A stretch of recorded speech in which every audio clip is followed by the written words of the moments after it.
in oligometastasis appears to be very interesting, and I'm looking forward to this kind of interaction. And again, as I said, a very happy New Year. And I also note that this is our Zoom, our own, this time platform. So many more things to come up. And thanks to Dr. Raghunath and Dr. Ginil for having this new platform come up for us. So we are truly independent, I must say. With these remarks, I would request you to proceed. Thank you very much. Thank you very much, sir, for the opening remarks. And now, I think in between, if Dr. Mehta joins, we'll put him on board. But we'll start with Dr. Gagan Gautam. He doesn't need any introduction. He's senior consultant uro-oncology at the Max group of hospitals, Max Healthcare. So he'll be talking about 3D printing as an aid for partial nephrectomy. Over to you, Dr. Gagan. Thank you very much, sir. This is indeed a very exciting meeting today because of the amazing topics that are there. And I'm very grateful to you for having given me this topic, which actually made me learn a lot about the stuff which I didn't know much about. So here are my disclosures. To start off, I think before we get into the role of 3D printing as far as partial nephrectomy or nephron sparing surgery is concerned, let's just take a brief overview about what 3D printing really is and what does it really mean when we say that some object was 3D printed. And I found somebody on the internet, on YouTube, who seems to know much more about this than I do. So I'll just play a 2-minute video here, which will give us a brief of the 3D printing process. I think you should be able to hear the audio of the video as well. In case there's any problem, please let me know. 3D printing technology is already changing the way we produce objects, from tools and toys to clothing and even body parts. 3D printing is part of a process known as additive manufacturing, where an object is created by adding material layer by layer. Additive manufacturing allows designers to create complex parts for machines, airplanes, and cars at a fraction of the cost and time of standard means like forging, molding, and sculpting. Now, smaller, consumer-friendly 3D printers are bringing additive manufacturing to homes and businesses. The first step in 3D printing is to create a blueprint of the object you want to print.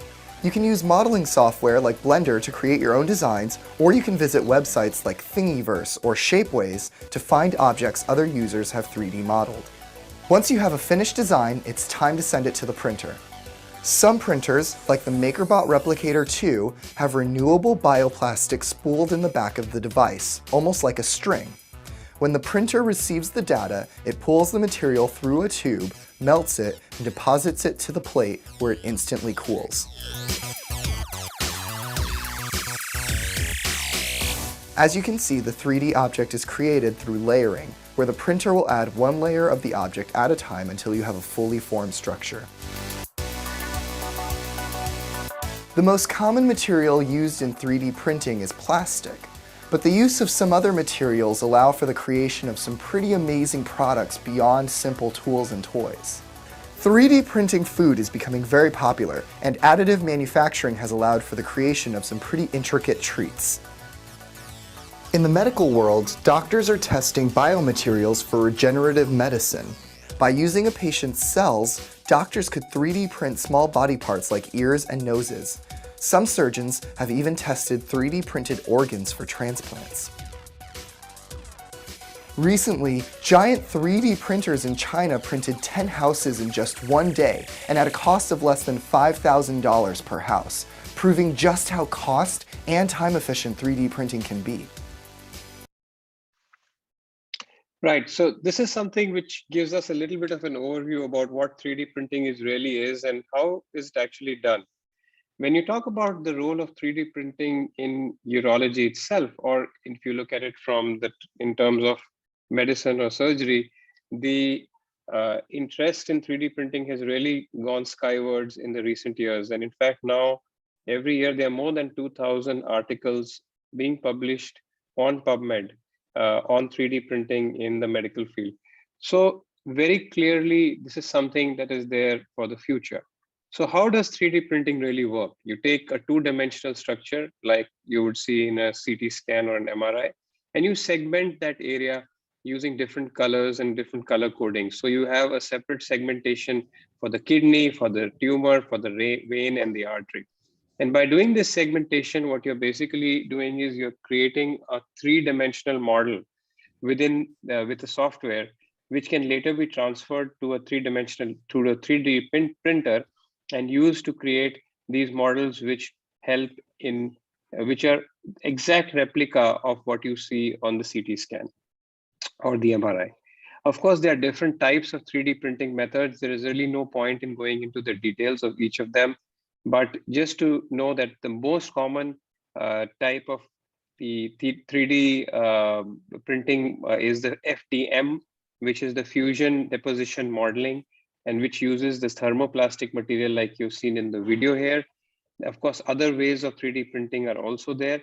Powder bed fusion printing uses a binder or a laser to fuse the powder that is deposited through the printer. And the most common one is the SLA or lithography, which allows you to print using a laser to harden a liquid resin layer, which is deposited layer by layer. So overall, there are more than one techniques which are used, and that is why there is a plethora of different 3D printing techniques and the different printers here. Hello, join. Of course, when you use the powder method, then there is the final model that comes out is very intricate. You have multiple different colors and which replicates the anatomy very well. But this is made almost like a ceramic, so it's very easily breakable and may not be a durable model. This is the SLA printer, which uses a single color resin to carve out the tumor and the kidney in this particular case. So broadly speaking, you can use 3D printing in medicine and in urology to look at to print medical products and equipments which can be used in surgical procedures, prosthetics, implants, used for making anatomical models of various structures in the body, which can help in surgical planning and education. And you can even use tissue and biomaterials, which is of course at a nascent stage. We have 3D printed skin and cartilage. Now, of course, in the future, one may dream of making entire organs through 3D printing, but we are far away from that particular point as of now. When you come to specific utility in nephron sparing surgery, you can look at three broad headings. One is education, training, and surgical planning, which can be implemented by using 3D printed models of kidney and tumor for a partial nephrectomy. In education, this particular technique has been used for training medical students, and it has been found that those medical students who are given the models, the 3D printed models of the kidney and the tumor, can do a much more accurate job of doing the renal scoring or the renal nephrometry scoring with the 3D models as compared to a two-dimensional structure such as two-dimensional investigation like a CT scan or an MRI. Moreover, it has also been seen that this tool has also been used for patient education. And this is a study which was published recently, and it was found that when the 3D printed models of the kidney and the tumor were shown to the patients prior to their surgical procedure, and they were asked to fill out a questionnaire before being shown the model and after being shown the model, there was a significant improvement in various aspects of understanding of the patient, which included understanding of the basic kidney physiology, anatomy, disease and tumor characteristics, and understanding of the surgical procedure as such. So it helped in better prognostication, better counseling regarding the surgical procedure, and gave more confidence to the patients as such. When you look at the other aspects of 3D printing in nephron sparing surgery, one of the really exciting alternatives to in the training of surgeons that is coming up is actually use of an inanimate 3D printed model, where you have hollow tubes which represent the vasculature and the pelvic calyceal system. And using these 3D printed models of the kidney, the tumor, and these hollow tubes which are actually perfused with artificial blood, one can practice a robotic or laparoscopic, or for that matter, an open partial nephrectomy without even going into the patient or without the utilization of animal models instead by way of using these kind of 3D printed models. So when you actually go ahead and give this incision on this 3D printed kidney, which is made up of polyvinyl alcohol, there's actual bleeding which occurs, and you can use the sliding clip rhinography technique.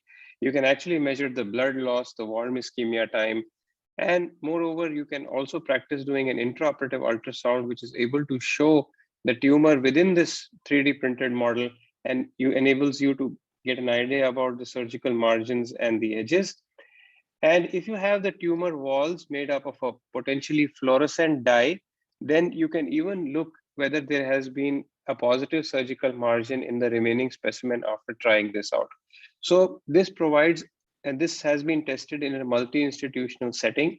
And this paper was also published last year in BJU International, and has been found to add significantly to the surgeon's confidence in being able to plan the procedure and in being able to replicate the procedure in the patient, and also to be able to identify what are the weak points in their surgical steps and how to correct them. And this has, in this particular study, has been has demonstrated a clear difference between expert surgeons who have done more than 150 robotic upper tract surgeries versus novice surgeons who have done less than 30. And there is a clear difference in various parameters, including warm ischemia time, estimated blood loss, and overall console time in the patients when in the models when they've been operated by expert surgeons versus novice surgeons. Moreover, this is also correlated well with the GEARS, which is the global evaluative assessment score for robotic skills, and that has been found to be significantly different and correlated with these models between expert and novice surgeons. When you talk about surgical planning, that is to have a couple of minutes. This is the last slide, sir. I'm done. So when you talk about surgical planning as such, one of the really good studies that have come recently have actually come from India, from Dr. Rishi Nair from All India Institute of Medical Sciences, and the other residents and faculty in All India Institute of Medical Sciences, where they have actually created inanimate models of the kidney and the tumor for a number of patients prior to taking them up for a partial nephrectomy. And then using a Likert score analysis, they have analyzed via a questionnaire whether this particular model adds to the value of doing a partial nephrectomy after the initial creation of the model. So it has been found that it is has a very realistic resemblance and dimensions as compared to the actual partial nephrectomy specimen. It helps in orienting the surgeon with regards to the direction and depths of the cuts when you do a partial nephrectomy. It is also better appreciated as compared to patients. One can appreciate the anatomy better as compared to a triple phase CT, and moreover, it helps in preoperative surgical understanding and planning. So as a result, the surgical planning and safety of the surgery may be enhanced by using 3D printed model prior to doing the actual surgery, although in real time data is lacking with regards to whether it actually makes a difference in the surgical outcomes in patients, and that those are studies which are still undergoing. So to conclude, I think we are in a stage where 3D printing is still at an initial stage when it comes to medicine, and it will be something which will be something to look forward to. And there may be a time within the next 10 years, 15 years, where this is really going to explode in a big way, not only in terms of medical equipment manufacturing, but also in terms of actually resulting in creation of organs for transplants, and also almost eliminating the need of animal models for surgical training, with excellent simulation facilities available, which provide a real-time experience to a surgeon to practice his or her surgery before he or she actually goes onto the table. Thank you very much for this opportunity. It's really wonderful to be a part of this program.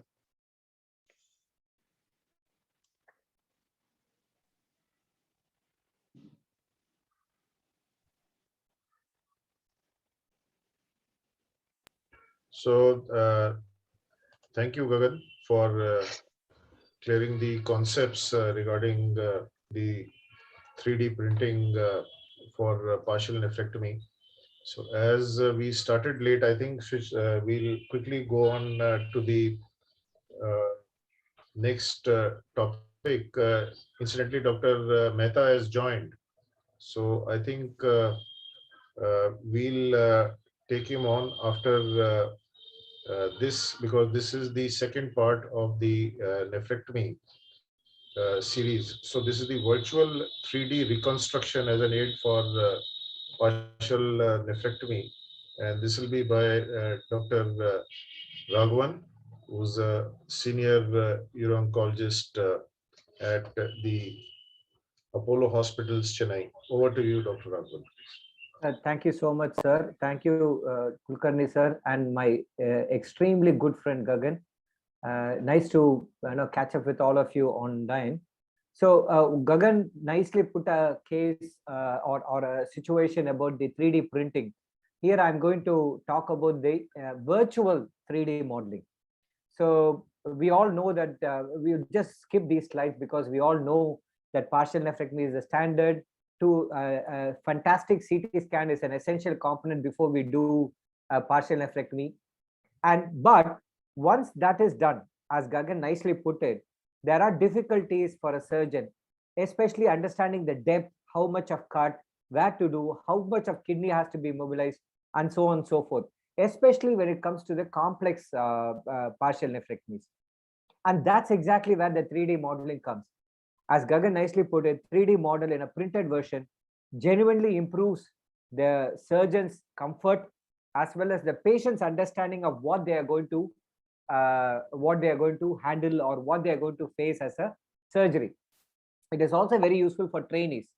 Now, the same thing without printing it in an obvious way, if we can do it in a virtual model in any platform, be it in a laptop or a mobile phone or a pad, then that is virtual 3D modeling.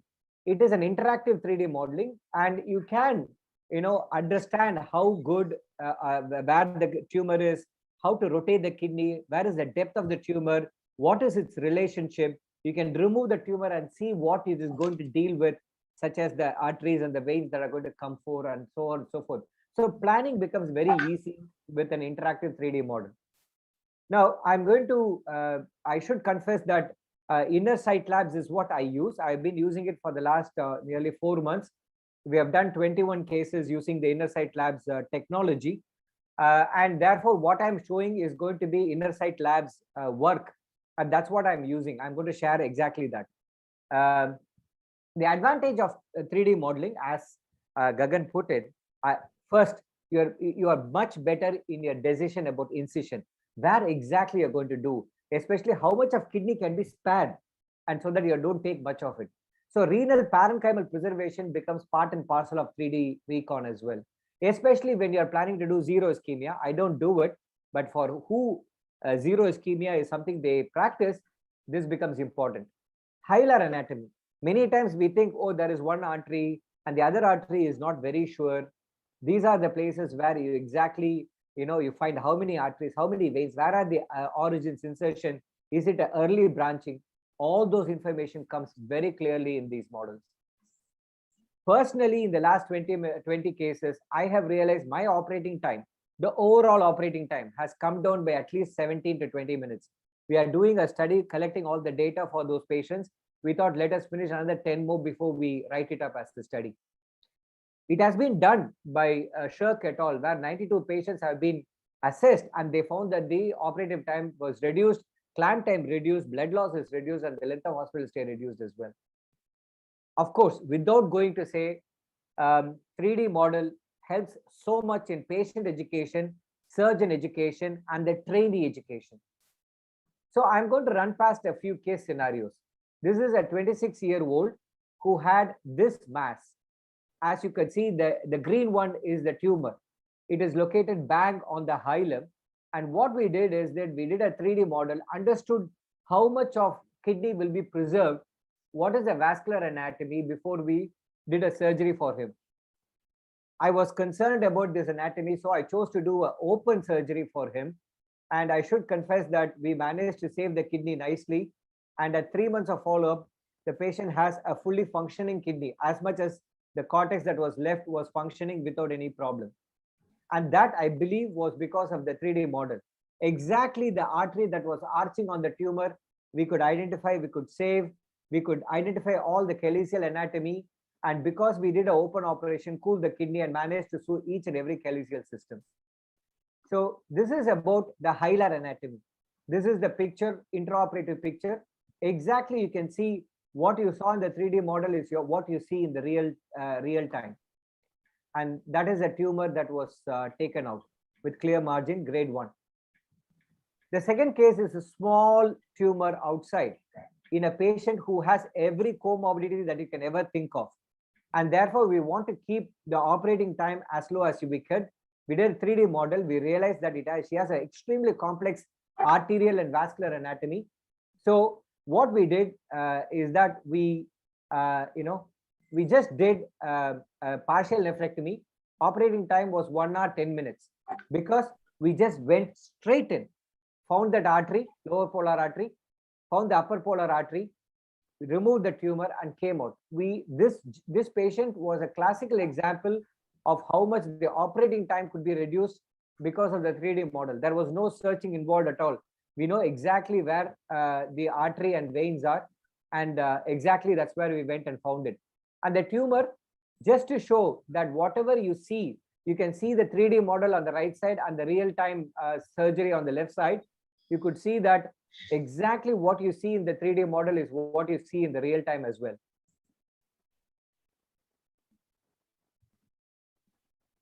The third case is a large interpolar tumor occupying almost the whole of the anterior cortex with a single artery and vein.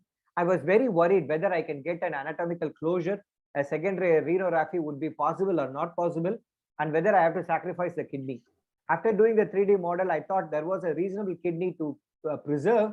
So we decided to go. See, this clearly showed what is the calyceal anatomy, what is the arterial anatomy, where is its situation, how many calyx I will be opening, and whether I need to put a stent or not. All the anatomy which I want to know beforehand, I got it by the 3D model. So we went ahead and did the surgery. I left the cavity open because I thought it was too big for me to close. So I did a good 1-layer renography and came out. The other thing is that you could see very clearly that there was so much of toxic fat. And because of the 3D model, I know exactly where the tumor will be. And I could, did not waste time in mobilizing a lot of kidney and just went ahead and did the surgery. The last patient is a patient of VHL, 37-year-old.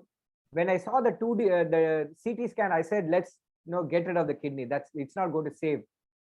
But after doing a 3D recon, I thought, let me give it a try. Probably I may be able to save it. They didn't make any promises. And I said to the patient that we will try and do an open surgery. Once again, gives me the time to cool the kidney and work patiently with the tumor. So that is a 3D model which clearly shows the complexity of the tumor that we are dealing with. This is, because it's not a robotic surgery, I have to give you the pictures. That is the relationship of the tumor to the kidney. And you can see that the kidney is exactly same as the 3D model. After the tumor is removed, the next picture shows whatever is left there. And that's exactly what you find inside. And that is the last picture which shows that whatever you saw in the 3D is exactly what you see in the real time as well. With the chair's permission, I'm going to share another real-time 3D model. Here it is. Can you all see that?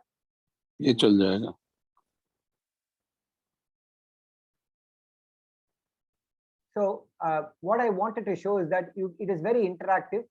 You can move the tumor in any direction. You can interact with it by removing the tumor and then understand what is going to be found inside. And then you can remove the kidney and then place the tumor back and say, that is the artery that I know to clip. So it really helps in zero ischemia surgeries if somebody wants to use it. And you can remove the vein, that is an early branching. So you can see that, I need to go and hold the artery quite low down, and there is a second artery as well. Such interactiveness is what the virtual 3D model gives. With that, Chair, I conclude to say that 3D modeling is extremely useful in partial nephrectomy, be it the printed model or the virtual model. And I think that will be the future for any partial nephrectomy. Thank you so much. Thank you, Dr. Raghavan, for being crisp and on time. And I think we go on to the next speaker. Next speaker is Dr. Anurag Mehta. He's the Director of Pathology at Rajiv Gandhi Cancer Institute and Research Center. And he'll be talking on a very hot topic, that is the newer biomarkers in RCC. Over to you, sir. So thank you, Vineet, and good evening all. I will speak to you on newer biomarkers in renal cell carcinoma. As a matter of fact, I have spoken in the same forum once before also, and I think this will be a repetition for some, though I have tried to buff it up a bit. So actually speaking, in renal cell carcinoma, all the biomarkers are recent ones or the newer ones because they have been discovered only in the last 1 decade. The story of the renal cell carcinoma actually started in 1952 when the WHO classified it into 2 categories of clear cell renal cell carcinoma and granular cell renal cell carcinomas. But over a period of nearly 6 decades, it has now been classified into 50 entities, and many of which have been molecularly defined, and they also include inherited RCCs. But despite these advances in clinical practice, we continue to separate RCCs into just 2 broad categories of clear cell renal cell carcinomas and non-clear cell renal cell carcinomas. And this is actually unfortunate in the sense that it has acted as an impediment to understand the biology of non-clear cell renal cell carcinomas and develop effective therapy for advanced renal cell carcinomas. So we need to change. And what are the changes that we need to undertake? We need to diagnose the RCC histologically into better separations, and maybe assisted by molecular characterization. For example, this is a clear cell renal cell carcinoma, but this could be driven by VHL or TCAB1, or maybe by MITF translocations. Similarly, a renal cell unclassifiable may be L-rearranged, and therefore it is necessary to find out what is the basic driver in these renal cell carcinomas, because that is prognostically and therapeutically important. And then we also need to have biomarkers to identify the group of patients who will have poor outcomes so that we can focus on preventive recurrences. And we know 40% of the cases who had undergone successful resection can have recurrences. So we need to find out who will recur, and we need to identify the inherited cancer better, because we do a hash of it. We really speaking make no effort to dry inherited cancers. And we should also, after having identified the inherited cancer, make a better effort to diagnose the predisposed, the mutation carriers in the kindred of the proband. And we also need to improve the efficacy of treatment in advanced renal cell carcinoma by matching treatment to biomarkers. So let's see what we can do here. So renal cell carcinoma is actually a very heterogeneous category. There are about 50 entities, as I said earlier, and many of these have been molecularly defined. They are basically identified by the genetic alterations they harbor. But fortunately, there are surrogate IHCs available for them, except for TCEB1 mutated RCC, and they can be used to identify these cancers and then carry out the molecular identification of the offending genes. And concealed within this classification or within these diagnostic entities are inherited renal cell carcinomas. For example, von Hippel-Lindau syndrome in clear cell renal cell carcinomas, type 1 hereditary papillary renal cell carcinoma and type 1 papillary carcinomas, some cases of hereditary leiomyomatosis with renal cell carcinomas are concealed within the fumarate hydrate deficient RCCs, and the Bart-Hawk, Dubé, and succinate dehydrogenase deficient RCCs are virtually always inherited cancers. And we need to identify them because they make up a substantial percentage of RCCs, about 5 to 8% of these. So let's see how we can use surrogate IHC and the molecular diagnosis to find the predisposed, as well as identify these categories of tumors which are defined by their molecular biomarkers. So for example, here is a case of a renal cell carcinoma. On initial microscopy, it looked like a papillary type 2 renal cell carcinoma. The nuclei were somewhat characteristic of a particular alterations, and we carried out fumarate hydratase IHC staining. The fumarate hydratase was deficient, and its corresponding oncometabolite was present in the tumor cells. So this was a case of a fumarate hydratase deficient RCC and not a case of papillary renal cell carcinoma. And this has its own implication. This has an implication that this could be an inherited carcinoma. So a germline testing is required. And if this proband is found positive, then we need to carry out the testing of the kindred. Similarly, another case of a succinate dehydrogenase deficient renal cell carcinoma. The IHC gave us the initial clue that this could be deficient in succinate dehydrogenase, and subsequently the germline testing is done to identify the loss of succinate dehydrogenase activity. So these are the categories of inherited renal cell carcinomas: von Hippel-Lindau, hereditary leiomyomatosis with renal cell carcinomas, hereditary papillary renal cell carcinoma, Bart-Hawk-Dubé syndrome, BAP1 tumor predisposition syndrome, and succinate dehydrogenase subunit related RCCs. The genes are given here in the red letters. So one will need to test these for germline mutations to identify the particular inherited cancer. And who shall be tested? All those patients of RCC who are less than 46 years of age, who have bilateral and multicentric tumors, or who have been detected on IHC screen to carry out fumarate hydratase, folliculin, or succinate dehydrogenase deficiency.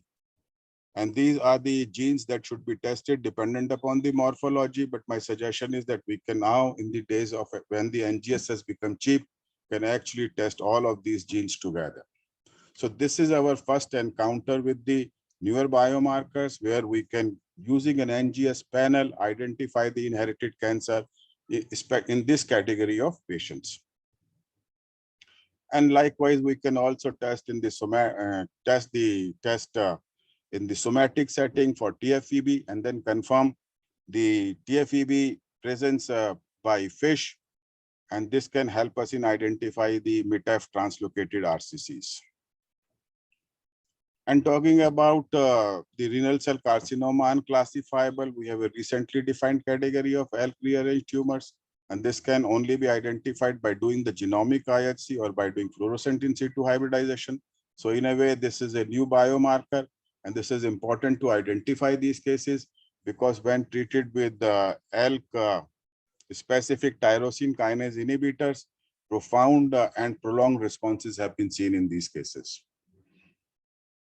Now, now coming to papillary renal cell carcinomas, we know that papillary renal cell carcinomas are classified as per WHO classification into type 1 and 2, but many uropathologists will tell you that they can't neatly fit all cases into type 1 and type 2 papillary RCCs. So there are papillary RCCs NOS, about 30 to 40%, and there is a recently defined category of oncocytic papillary renal cell carcinoma. And these four categories are prognostically very, very different. So while oncocytic papillary renal cell carcinoma has virtually 100% survival, the type 1 also has a good survival, but type 2 papillary renal cell carcinoma have bad survival, while the papillary renal cell carcinoma NOS has intermediate survival, and therefore they need to be identified distinctively. And the transcriptomic and proteomic examination of the papillary renal cell carcinoma, we have found that using a combination of 3 antibodies and ATP binding cassette C2, GATA3, and carbonic anhydrase we can actually clearly separate these and align them with the prognosis. So the newer biomarker as far as the diagnosis and finding the inherited cancer is concerned, the newer biomarkers support the diagnosis in 5 to 10% cases of renal cell carcinomas. And we can also identify the patients who need to undergo germline testing. And then we can spread this testing to the kindred to find the predisposed. And the genomic IHC of ATP binding cassette, C2, carbonic anhydrase, and GATA3 can actually help us separate papillary renal cell carcinoma into prognostically significant categories. And then now we come to the putative roles of biomarker in forecasting the prognosis, and I will talk about clear cell carcinoma and papillary renal cell carcinoma. So we all know that the hallmark change of clear cell renal cell carcinoma is inactivating mutations in the VHL gene, and about 70% of the patients of clear cell renal cell carcinoma have biallelic inactivation of the VHL gene, while about 20% have monoallelic inactivation, and around 10% of the cases of clear cell renal cell carcinoma have a VHL wild type. That means it does not have a mutation. And this is a significant event in terms of survival. So it has been seen that the patients who have no VHL inactivation, that means they are wild type of, they have a wild type of VHL, or those who have a monoallelic VHL inactivation, they have a high grade clear cell renal cell carcinoma, mostly with sarcomatoid morphology, with high Fuhrman grade, with heavy infiltration of inflammatory cells, and a strong staining for VEGF. And as far as the survival is concerned, it is seen that the VHL wild type and VHL monoallelic inactivation type has a far inferior outcome compared to those who have a biallelic VHL inactivation.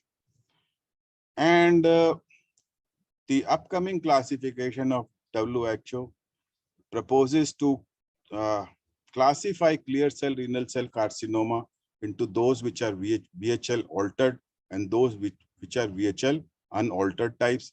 And there will be a need to separate this category of clear cell renal cell carcinomas from the mimickers like clear cell papillary renal cell carcinoma with leiomyomatous stroma, and so on and so forth. So VHL inactivation is going to become a very important prognostic marker as well as a diagnostic characteristic of a clear cell renal cell carcinomas.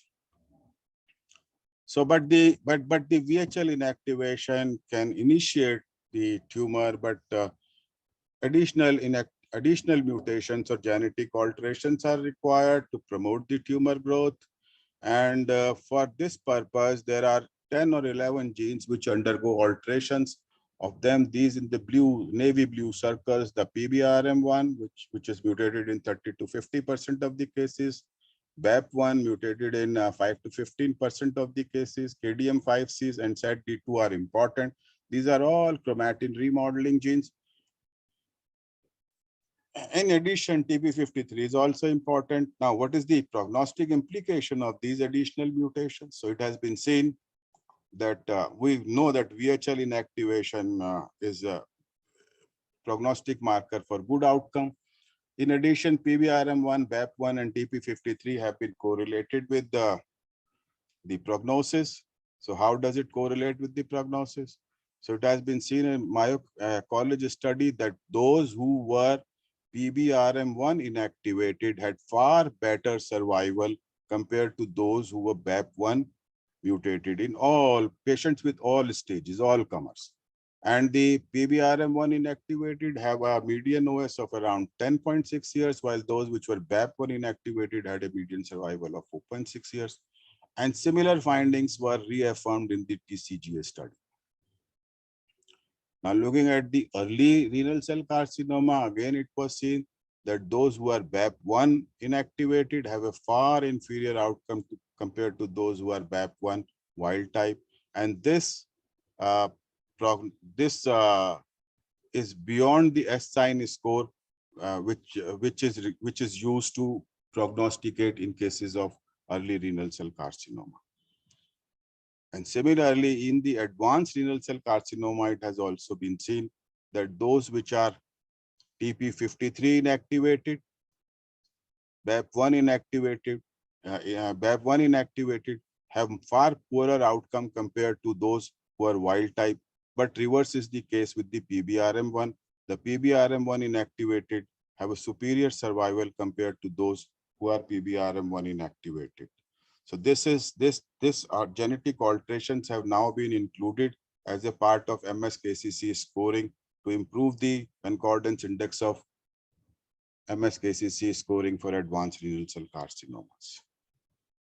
So a unifying concept will be that there are two types of clear cell renal cell carcinomas, those which have a VHL monodriver or which are PBRM1 inactivated. They have an attenuated progression, and even if when they have a metastasis, it is usually to the lung, and it is a very, very indolent kind of a disease, and this metastasis at this disease languishes for years. While there is another group of clear cell renal cell carcinoma, which can be either VHL wild type or which are BAP1 driven or which have multiple alterations, and they have a rapid progression and metastasis to many sites. So coming to the papillary renal cell carcinoma, the pan-omics studies of papillary renal cell carcinomas have shown that couple of minutes, sir. Yes, couple of minutes, I'm finishing. So has shown that there are three clusters of papillary renal cell carcinomas. The cluster 1 is similar to papillary renal cell carcinoma type 1 and the cluster 2 to type 2. But there is another cluster of papillary renal cell carcinoma, which has a very dismal prognosis which is worst in all the RCCs. And this is characterized by CpG island methylation of several genes, including CDKN2A and fumarate hydratase. And by doing simple IHC for fumarate hydratase and a P16, one can identify this subset of papillary renal cell carcinoma who shall actually who have an appalling prognosis and may probably need to have a different type of therapy than currently available. And the papillary renal cell carcinoma 1 and 2 can also be separated by looking at lead family of microRNA. In PRCC1, there is a diverse expression of lead family of microRNA, while in PRCC2, all the family members expression is raised at least 10-fold or more. So in prognostic workup, clear cell carcinoma, BAP1 has a bad prognosis, TP53 has a bad prognosis, at least in metastatic disease, and PBRM1 confers good prognosis both in early as well as in the advanced disease.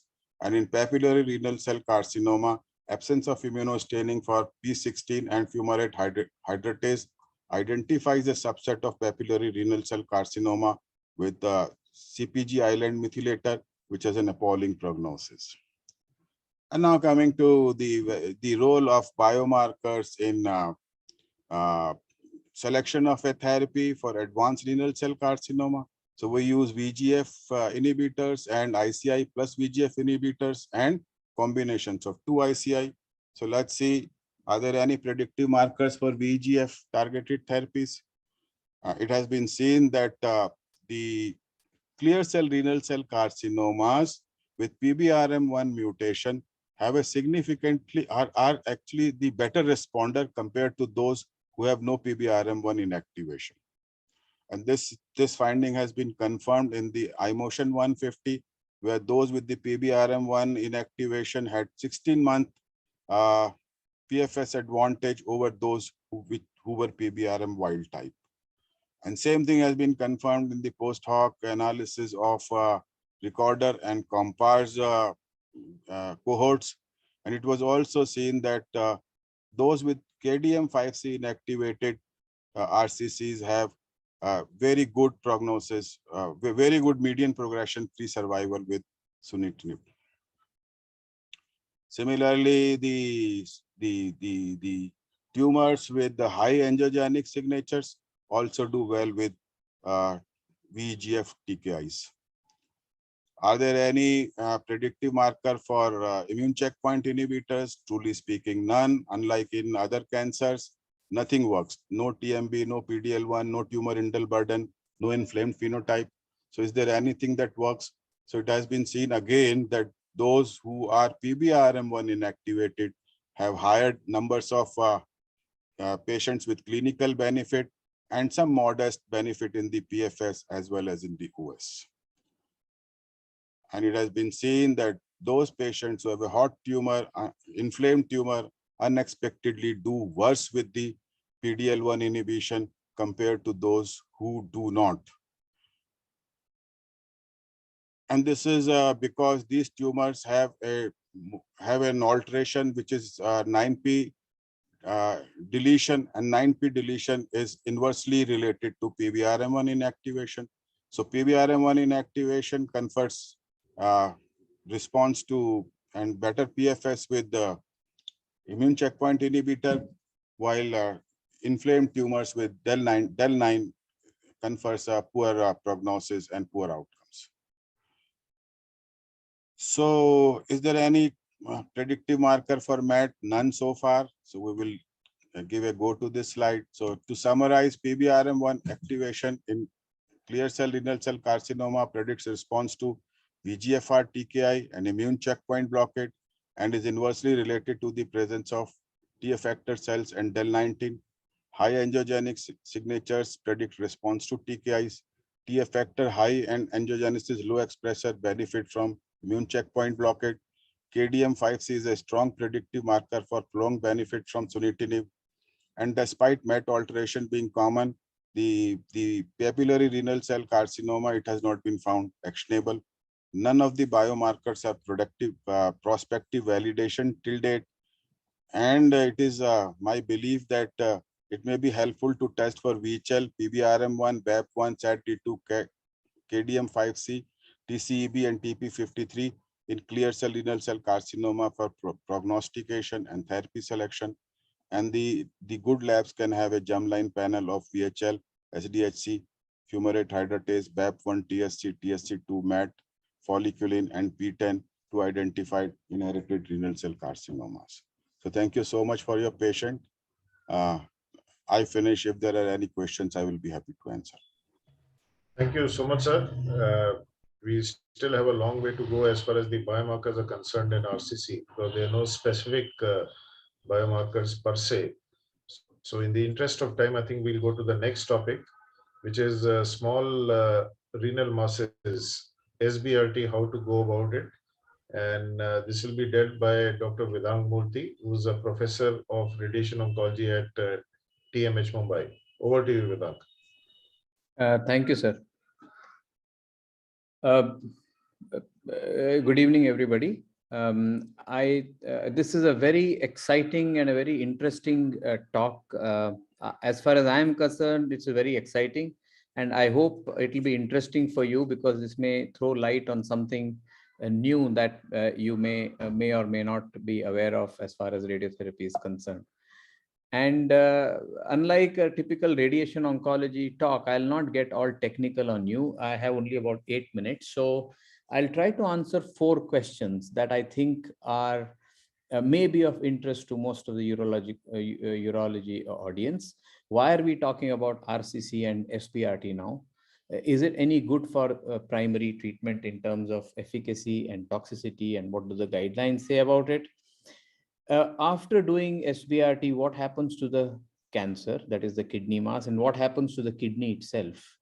And where can we fit in it in your practice? These are the things that I'll try to touch. So the problem with RCC and RT has always been radio resistance. This has been known for the last 30-40 years from cell line studies. And over the last 4 decades, conventional radiotherapy has really failed to make any impact in kidney cancer, and as a result is currently used has been used as a palliative treatment. But things have changed. Something tremendous has happened with the availability of certain technologies, of ablative SBRT-like radiation in the recent years, where we can deliver a very high dose per fraction, 10 or 15 gray per fraction to the kidney. That has shown improved outcomes, as I'll show you, and the paradigm is moving towards definitive treatment in kidney cancer. So let us see what happened. And again, I'm not an expert at this. What is the biology? So with normal radiation, 2 to 3 gray per fraction radiation, there are two ways of cell kill generally. One is a direct tumor damage. You can see here in red, that causes cell death and a response. This is with any cancer. And there's also a mechanism by which endothelial apoptosis takes place, which causes microvascular dysfunction. But at normal fractionation, HIF1 overexpression happens, and that releases VEGF and beta FGF, which block this endothelial dysfunction. But with very high dose radiation, that first mechanism remains, but the HIF1 alpha mechanism, that doesn't take place, and that inhibition doesn't take place. As a result, there is a downstream cascade, and in addition to the normal tumor damage, there is microvascular dysfunction that leads to the ability of radiation at these very high doses to affect tumor kill.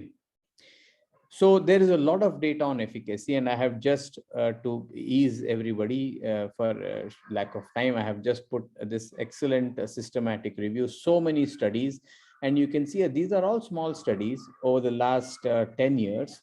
The local control rates with SBRT is to the tune of 97 to 100%. So that's a really high local control. And does that come at a cost of significant toxicity? So this is the toxicity data, and I have put here severe toxicity, grade 3 as we call it. It's barely in the range of 1 to 2%. So clearly this is a safe treatment and it's effective for local control. That has actually led to the guidelines getting changed most recently. This was not there in the 2021 NCCN guidelines.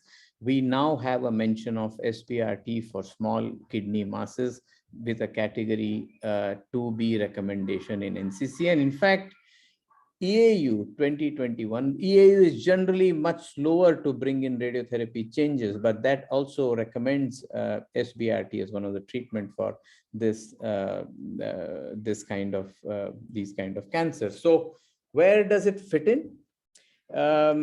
I'm sure all of you can identify patients who may be in your practice, who may be one of these. So they may be medically inoperable, they may have comorbidities. In fact, what Dr. Raghavan showed in his wonderful presentation on 3D Recon, the case number 2 had several comorbidities, small tumor, perfect for SBRT. Patients may refuse surgery. Sometimes it may be slightly large, and this is an important point because RFA and other ablative therapies may not be really effective, or you may need multiple settings for a larger tumors, T1B tumors.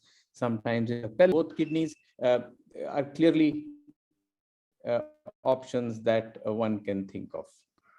I'll show you 2 pieces of evidence to back up what I'm saying. This is a very nice sounding name called IROC Consortium. They got together a number of centers who have treated SBRT to kidney. They looked at 81 patients with SBRT to a solitary kidney. I know NSS can be done, but it may or may not always be possible. At 2 years, the local control rate was 98%. And the mean GFR decrease in that single kidney was about 5 to 6 ml per minute. So, and not a single patient required dialysis. So that's quite interesting. In fact, about a quarter of the patient exhibited an increase in their GFR as a rebound. The second piece of information is for larger tumors, T1B, which means more than 4 centimeters.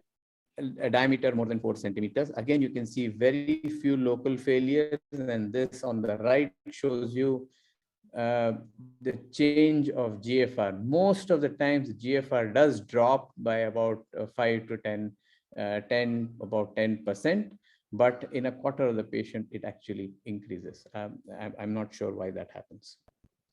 Now we monitor post SBRT, we monitor two things. We monitor the kidney tumor and we monitor the GFR.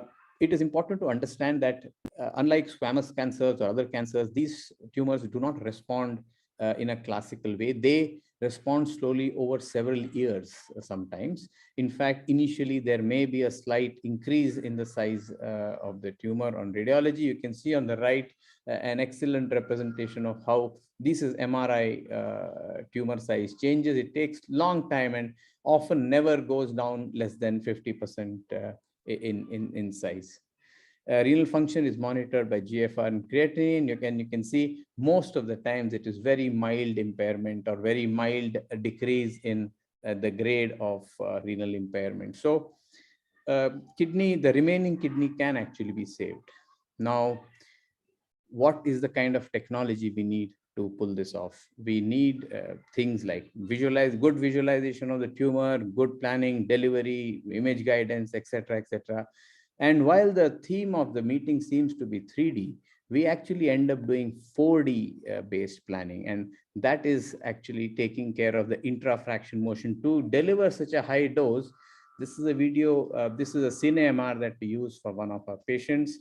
We monitor the motion of the kidney with breath and use that as a margin. So all this technical stuff, but we use this in practice. And who can do it? Do we need very, very advanced complex machines? No, these are advanced linear accelerators. Can your friendly neighborhood radiation oncologist actually do it?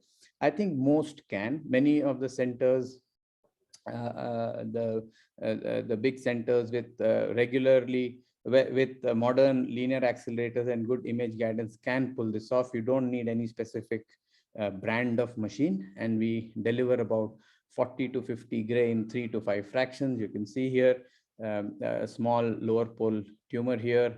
The plan is made, this is delivered, and after 6 months, there's a necrotic tumor that is still visible. It will not go recommended actually.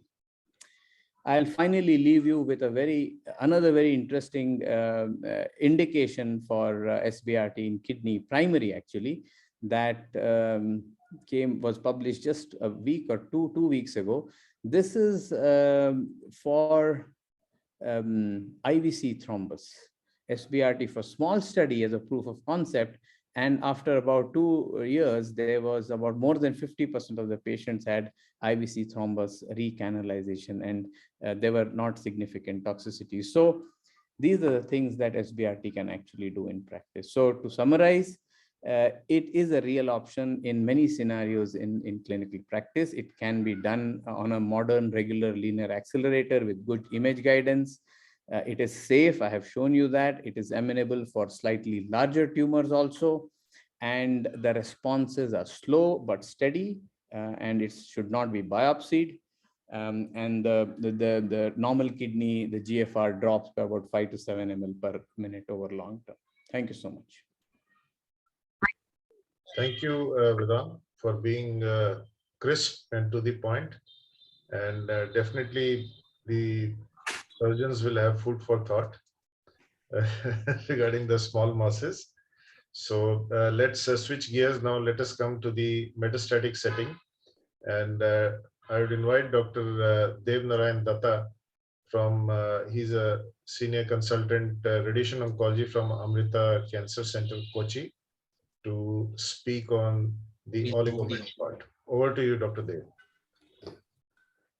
Good evening. Thanks for the invitation. And it is a very exciting talk. And Dr. Vedant has already put the momentum. And few of the— I think you can put it on the PPT mode, please.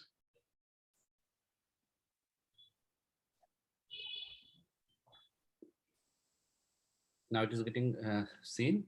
Yes, please continue. Yeah. Yeah. Now in SBRT for renal cell cancer metastasis, it is also a very interesting area, and something which we all need to think of. Now, we always know that renal cell cancers are radio-resistant. What is the role of SBRT in metastatic setting, which is a stage 4 setting, and what is the evidences with that, and what is the dose schedule, and what is the role of immunotherapy? That will be our talk for today. Now, we have in Amrita Institute a prospective database for oligometastasis from different sites. And we have target accrual is of 261 patients, and we have 200 odd patients we have accrued. In that, if you see the renal cell cancer with metastasis, it is around 17, means 8% of our patients are renal cell cancer patients. And if you see the all patient cohort, the actual overall survival is around 19 months. So you have a decent follow-up of all our patients. And among those 17 patients who are RCC with oligometastasis we have treated, 9 were brain metastasis, and 4 were lung, and 4 were bone metastasis, and 4 patients among those 17 expired in this follow-up, and all other patients are on follow-up. So 23% of the patients are expired, and 17% are alive at 16.8 months follow-up.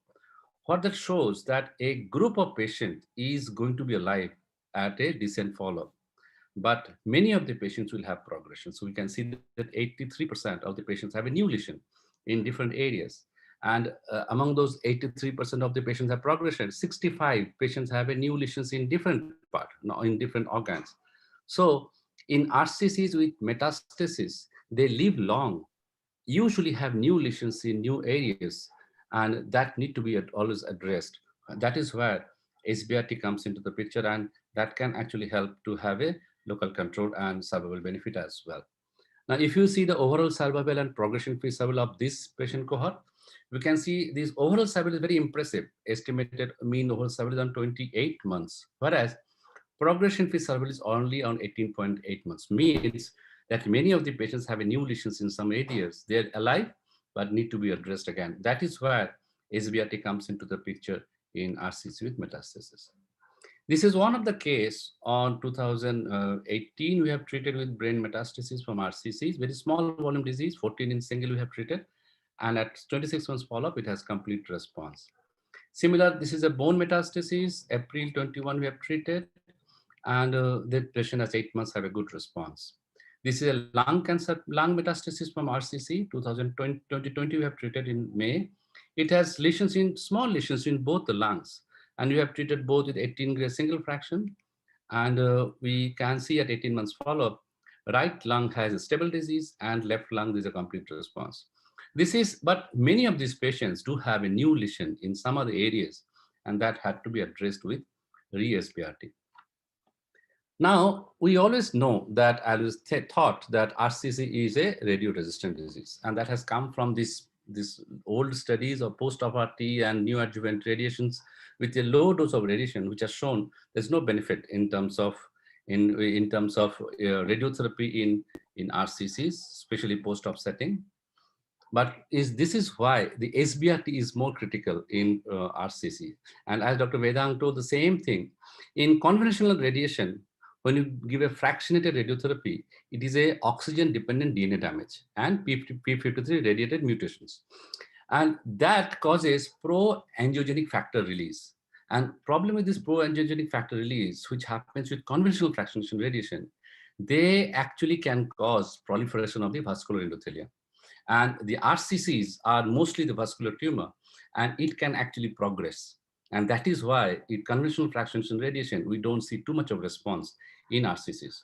Whereas when you give SBRT, means more than 6 gray per fraction, this is a SMAs, which is translocations, and from a pro-apoptotic ceramide. And this ceramide kills the vascular tumors. And that is why with hypofractionated radiation with SBRT, we do see response in RCCs, whereas conventional fractionation, we don't see some response. Now, from proof of the pudding, this is a very interesting study. 50 patients with RCC with metastasis treated with SBRT, and 50 patients were treated with conventional fractionation radiations. And you can see the response, radiological response. SBRT has a far better response than conventional fractionation.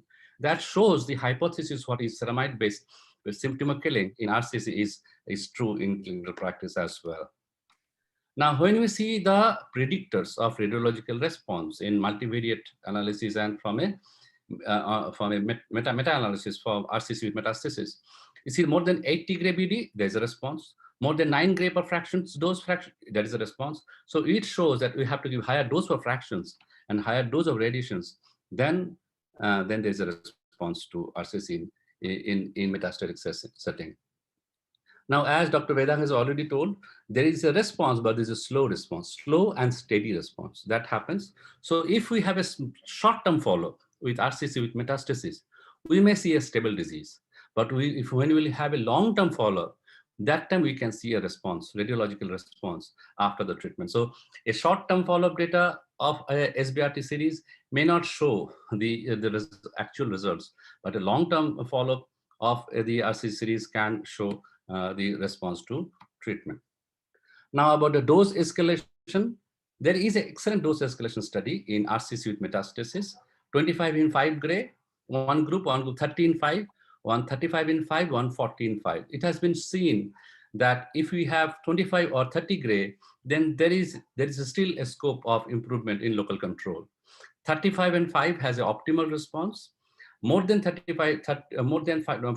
gray has shown some complications.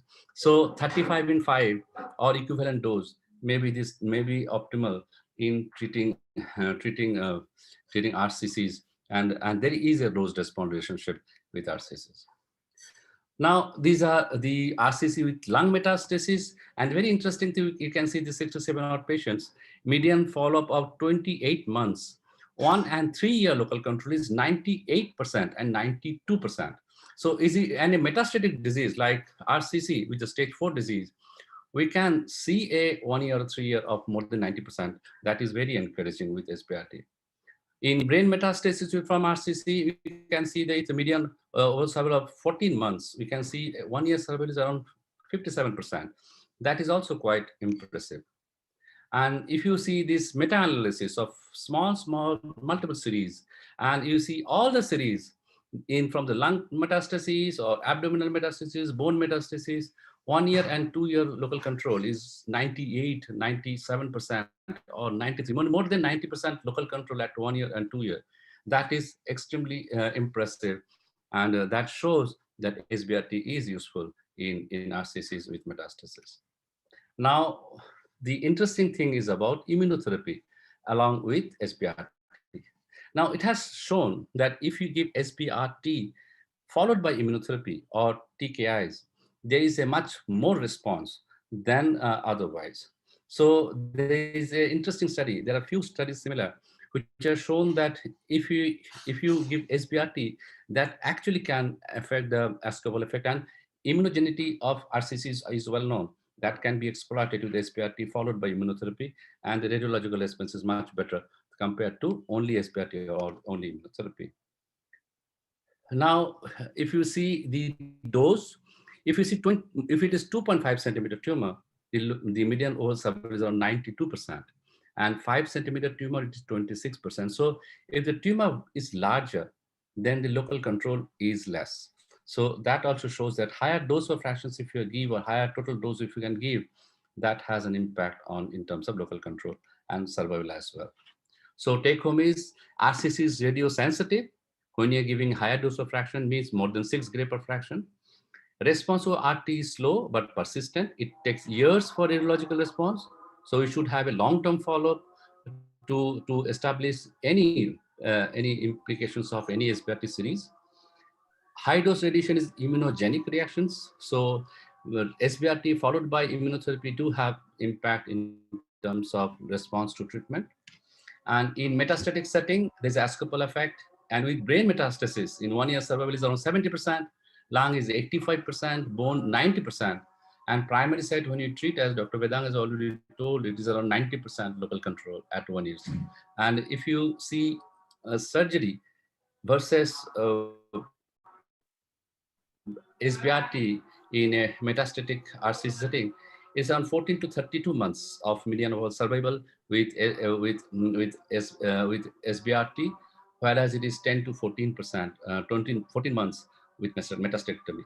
So hypofractionated SBRT is an effective method in treating the metastatic RCCs.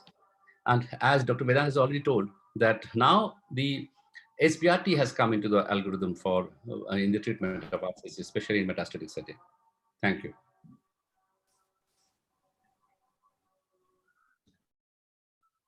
Thank you, Dr. Datta.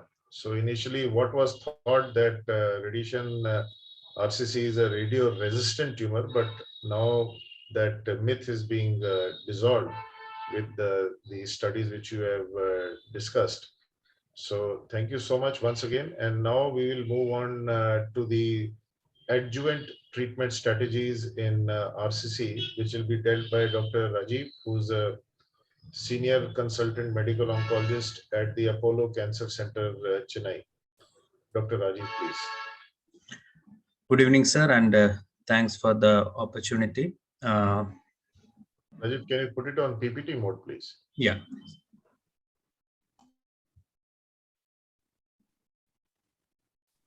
Fine, please continue. Yeah. So my topic is RCC on adjuvant treatment strategies. So the overview which I'm going to give a talk is on the RCC recurrence and role of adjuvant therapy, and RCC recurrence risk definition and what are the strategies we have. And I will touch upon two agents which are practical for us. That is sunitinib, which is a TKI for adjuvant therapy, and the ESTRAC trial, which led to its approval. And of course, pembrolizumab, the new IO, which has got recent FDA approval, and the Keynote 564, which led to its approval and update. And finally, we will look at which patient subgroup will really benefit from adjuvant therapy and conclude. So if you look at the overview of the RCC, we will know that the RCC recurrence usually occur in the 5 years after the surgery, and approximately 30 to 50% of patients undergoing curative surgery can have recurrence, and depends on the risk stratification. And the risk stratification we use can be varied, and we will see what will really look into the real risk of recurrence in our patients. So why we should look at this risk of recurrence and offer adjuvant therapy is because in a disease like RCC, the benefit of staying disease-free longer is beneficial for our patients, and also practical, because once we have a recurrent disease, it is lifelong treatment. And also the opportunity as far as RCC is concerned, as we saw in the pathologist talk also, a lot of advances. So the patient may even get a chance of getting a new drug if we can delay the recurrence. We know that once we have a high-risk RCC recurrence, then the recurrence-free survival itself is less compared to a low-risk disease. So if you look at the high-risk recurrence, the recurrence-free survival is less than 1 year, and that is a problem for most of our patients. So how do we look at risk score and define the RCC risk of recurrence? Usually what we do is very descriptive, localized, loco-regional, and metastatic. Most of us will look into TNM staging and look at whether they are T3, T4, which is usually high risk, and also a grade of the tumor, and also the node positivity, of course, is very high risk. The UCLA, the ISS scoring system, which takes care of the TNM as well as the Fuhrman grading, as well as the performance status, is a very practical scoring system for us to know the risk of recurrence, and many of the adjuvant studies have looked into it. And also we have the SSIGN scoring, which look at the site and the size and the grade and the necrosis. Of course, the next level, as seen in the pathology talk, is to look at molecular level and looking at risk recurrence scoring, like we do for prostate and breast cancer, but that's not yet got into practical use. So if you look at the UCLA ISS scoring, and it provides 5-year prognosis using TNM staging based on the Fuhrman grade and performance status and the TNM stage. So any nodal disease which is positive, that is become very high risk. T3, T4 is high risk. Grade 3, grade 4 is high risk. And anybody who is in ECOG more than 1 is also considered as poor risk. So this is how practically we look at the risk of recurrence and offer adjuvant treatment for our patients. Now, when we look at the adjuvant therapy, we will be after the surgery, it will be only a subset of patients finally who will go for adjuvant therapy, and most of them would be into the surveillance or watchful waiting. And whom to choose for adjuvant therapy is a concern for uro-oncologist as well as the medical oncologist. And why is it important? Because many of the time you have seen that in other sites like breast cancer and colorectal cancer, adjuvant chemotherapy is standard of care. And many of the biologicals like anti-angiogenic agent, for example, bevacizumab, works very well in colorectal cancer in the metastatic setting.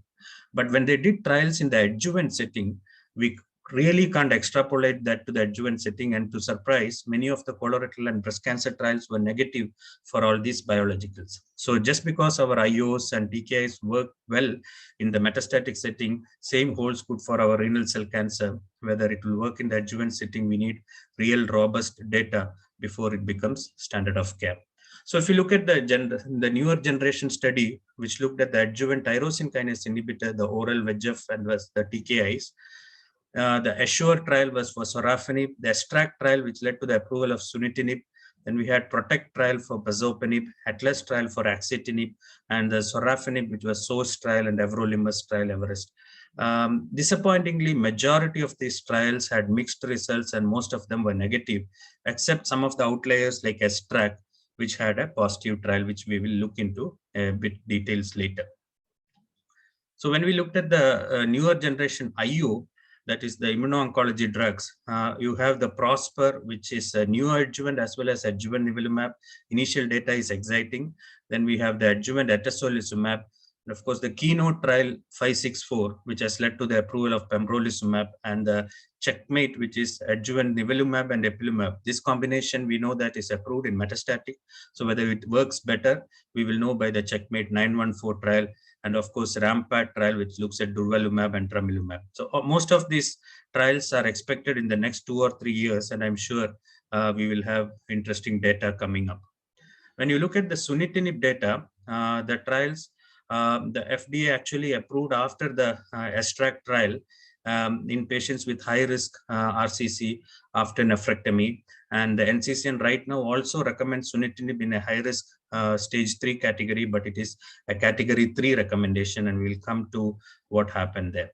So if you look at the ESTRAC data for sunitinib in the adjuvant setting, you can see that the patients who had adjuvant treatment was patients who had a clear cell RCC, and they were real high risk patients in the ESTRAC group, that is more than T3 or node positive patients. And they were stratified based on the UCLA risk stratification and the performance status. The randomization was simple and well conducted. The sunitinib was given in the classical 50 mg per day, 4 weeks on, 2 weeks of schedule for 1 year. And now that is a practical challenge, which I'll be discussing later. The primary endpoint of the study was DFS by the Central Review Committee. And of course, the secondary endpoints was overall survival.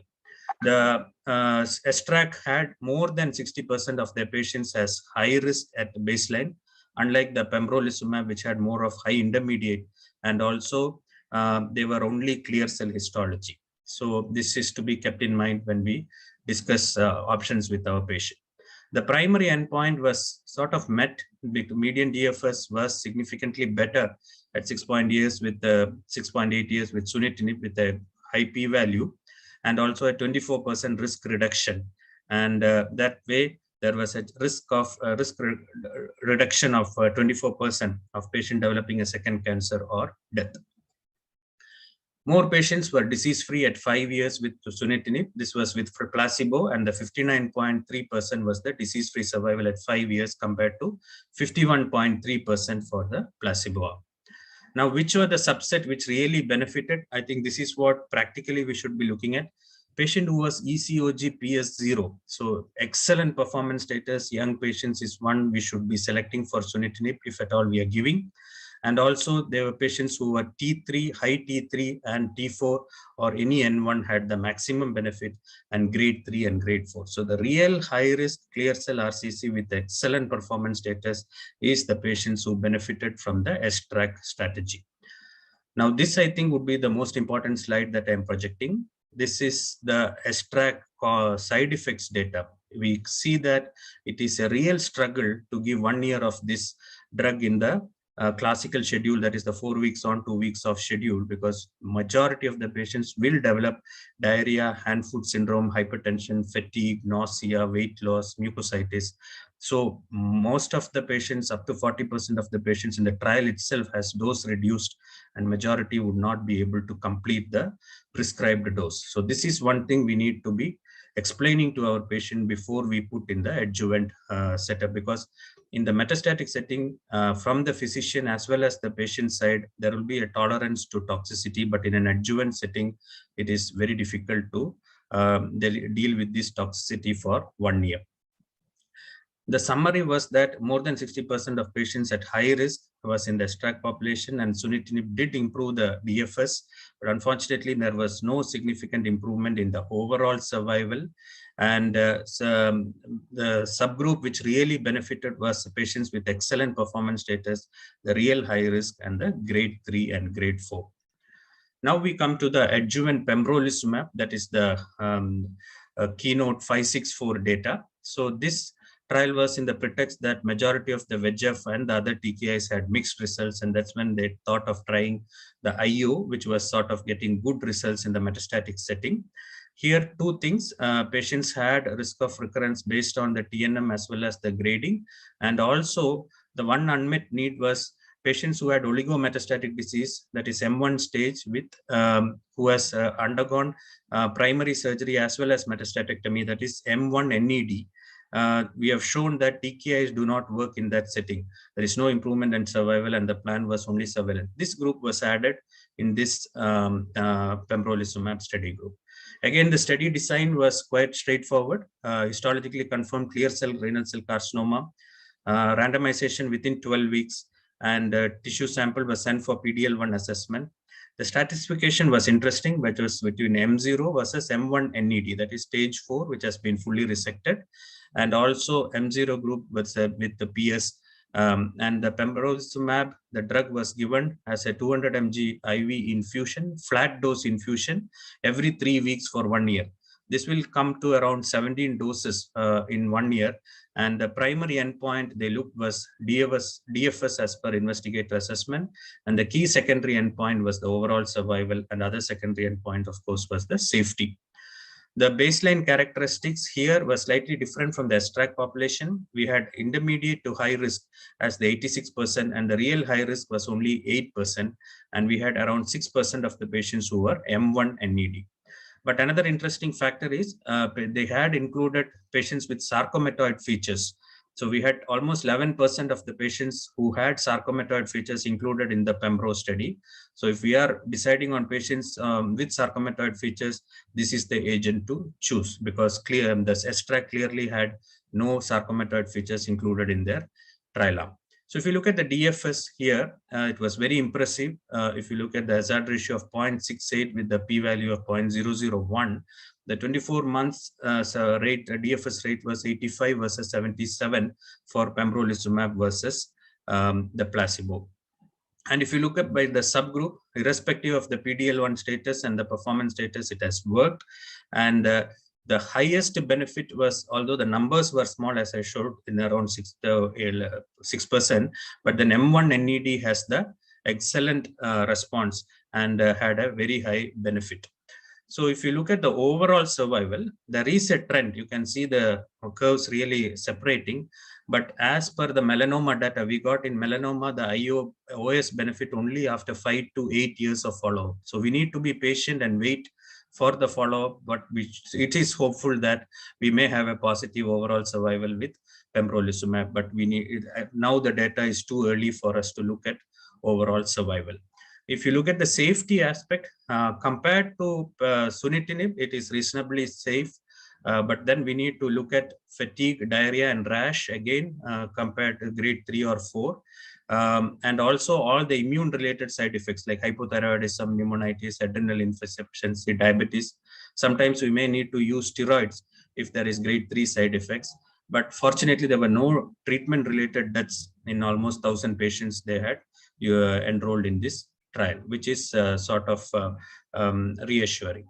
So they concluded that adjuvant pembrolizumab post-nephrectomy demonstrated a statistically significant and a clinically meaningful improvement in DFS in patients with intermediate high risk, and M1 NED. Additional follow-up is needed for the secondary endpoint of overall survival, and the safety results were in line with other IO, which we usually use in the other subset. So this was the first positive phase 3 trial with a checkpoint inhibitor, and the authors suggested that this should be the new standard of care, and thereafter it got the FDA and as well as the EMA approval. Last 2 weeks back in the ASCO GU 2022, the key author presented their 30 months update, that is 6 more months later. You can see very interesting data coming out. Again, the M1 NED, which is that really the curves are separating, and even in the sarcomatoid features. So probably this is the subset which will drive the benefit for this agent. So if you have M1 NED or sarcomatoid patients, then this agent should be really discussed because it is clearly showing benefit. So how do we finally select patients for adjuvant therapy? As I suggested, it is usually the risk stratification. And if you have a extract-based risk stratification, it is either T3, T4 or node positive. And if you have pembrolizumab as the agent in mind, then you can add sarcomatoid, T2, G4 and M1 NED in addition to the other high-risk subset. What does the guideline say? It says we can use adjuvant pembrolizumab as per NCCN for grade 4 stage 2 as well as from stage 3. And the approval for sunitinib is there for high risk stage 3, but you can say that it is category 3. So we need to discuss this with our patients. The ESMO or the European group, which is more conservative, again has come up positively with the pembrolizumab data, and they have given an addendum in 2021 saying that we should consider pembrolizumab, but they have gone on to discuss that we should discuss with our patient that the overall survival data is not mature, and we need to tell the potential long-term adverse events of immunotherapy with the patient before we offer. And it can be an option for stage 4 NED disease also. As far as the sunitinib is concerned, it does not have a EMA or the ESMO approval. So concluding, RCC recurrence is a reality, and we know that the recurrence-free survival in a high-risk patient is low. So the first hit is the best hit, as we say in most of our patients. We should use validated risk score to define the risk of recurrence. The adjuvant therapy is really evolving. Now we know that we have 2 agents for use. The more solid data is for pembrolizumab, but then 1 year and the cost is really a concern. And if at all we are going to use it, it should be definitely in sarcomatoid histology and also in stage 4 NED, where it is really making a difference, and also in other high risk. Whereas if you at all you are using sunitinib, it is to be used with caution. It should be an excellent performance status patient, real high risk, only clear cell histology, and again keeping in mind that it is a category 3 recommendation. Thank you. Thank you very much, Dr. Rajiv, for getting an insight into the adjuvant treatment, which is the new exciting vista as far as the RCC is concerned. So, Dr. Raghunath, there is some problem with 3 or 4 of the panelists joining. Dr. Amit, Dr. Swarupa, Dr. Raimon are not able to join. So, shall we conclude it here, because incomplete panel will be a problem?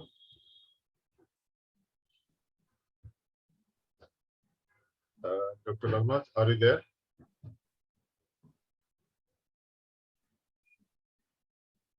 Whenever there is a technical glitch, it is a big glitch. It cannot be sorted out. there was a problem for the faculty to join, and probably it has not been. Dr. Raghunath, are you there? Or Samreen? Can't see him.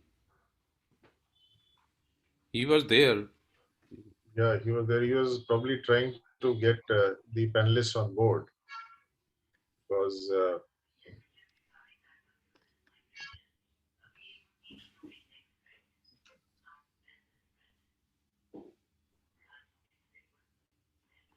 Your moderator has not joined. No? Moderator Amit yeah, Rotam or the Amit moderator Joshi? and two panelists. Yeah, I am there, sir. I saw Praveen. Joshi. Yeah, I saw Joshi. Yeah, I am there, sir. I I can have see. joined since 7 Amit o'clock. is there. Yeah, I know. Chandan is I there, saw and, Joshi. Alok is there. But No, who is the moderator? moderator is Amit Rotan. He is not able to join. Dr. Srupa is not able to join. Dr. Ravi Mohan is not able to join. Oh my God. So, I also had problem, but I could sort this yeah, out. I also had problem. I was only audio this thing, but somehow was able to. So I think if that is the case, I would request Dr. Raval To conclude, yeah. conclude and wrap Or up you can the ask some discussion. question, Vineet. At least Rakesh is there, Amit Joshi is there. You can ask 2-3 Well, questions. We do have 10 minutes time or 20 minutes time. Probably we can have we can discuss ourselves. We whoever is not there, we can substitute. If you don't ask, can I ask a question from you? Yeah, sure. Okay. You can. Tell me, where will you use in adjuvant setting? I don't think that sunitinib is a drug of choice because it does have side effects, but pembrolizumab, the data are very strong. So, but then Rajiv, are you there? Rajiv, I think he's Yeah, gone. Rajiv is there. Rajiv? Yes, sir. Yeah. So you see, sunitinib, the problem is the lot of side effects. You make asymptomatic patient to a symptomatic phase, and you have it's not an innocent drug. But pembrolizumab, as the data has come, and what will be your approach in your practice, not as what the trial says in your practice? Where would you like to give it? Yeah, I think practically the challenge is the financial toxicity with pembrolizumab, because we need to be aware that we need to give at least for 17 cycles, and with the best of support, even if you get, would be around 35 lakhs of rupees, which is not easy. So from the science point of view, it is definitely useful. I would try to push for a patient if they are financially okay for sarcomatoid features. I would definitely use for patients who are T3 and above, and patients who are node positive, and stage 4 NED. That is, if you have a oligometastatic disease and you have resected. Earlier, we were not using sunitinib because it was a negative data in such a situation. So I think a young patient with really high risk, if they have deep pockets, we should be discussing that. What my feeling is, yes, sir, you wanted to say something? Yeah, I just wanted to ask him, what about neoadjuvant setting in pembrolizumab? I think as I just mentioned in the talk, it's not yet approved, but we have the neoadjuvant nivolumab, ipilimumab data, earlier data, which has been presented, which is very exciting.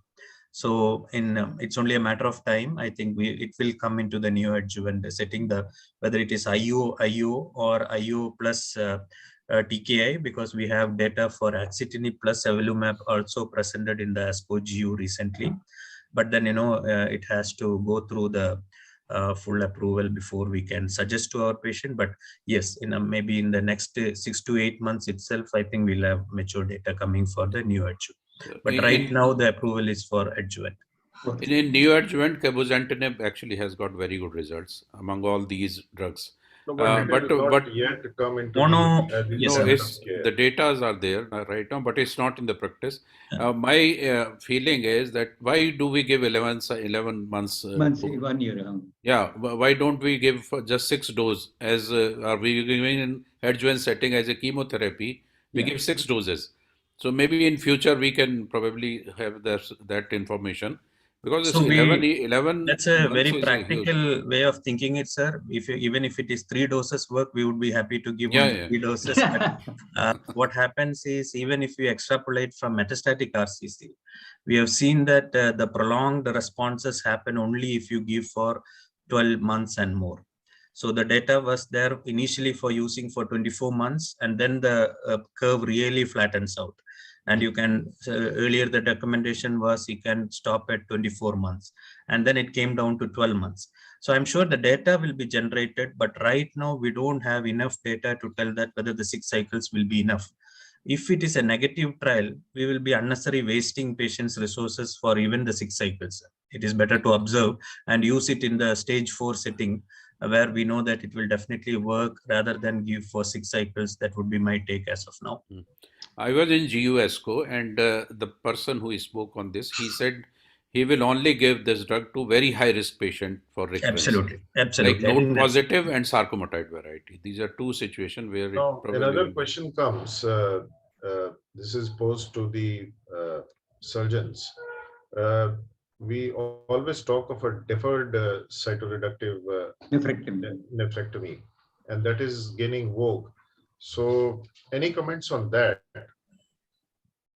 I think Joe, that Sir, trial I need which to ask a question, sir. Chandan, yeah, Chandan, medical after oncology. this, you can ask. Sir, for the surgeons, so recently the clear trial with pembrolizumab and lenvatinib having the highest response rate, it's around 71%. Do you still feel in the clear low risk IMDC surgery is still the options, surgery is still options? So previously used to have sunitinib, right? The response rate is around 30%. So now you have a combination which giving you the response rate of 71%. no, in metastatic setting. Yes, metastatic setting. Sorry. So will you give such a costly drug for how many cycles you have to give? 17. No, sir, I'm setting. If you don't have the money problem is there. If somebody are you planning to do surgery also? No, definitely. If the patient, there are definite indications. Now, Amit has come. Amit Rotam has joined. There is definite indication for surgery. It's not and it cannot be offered to everyone. That is one thing.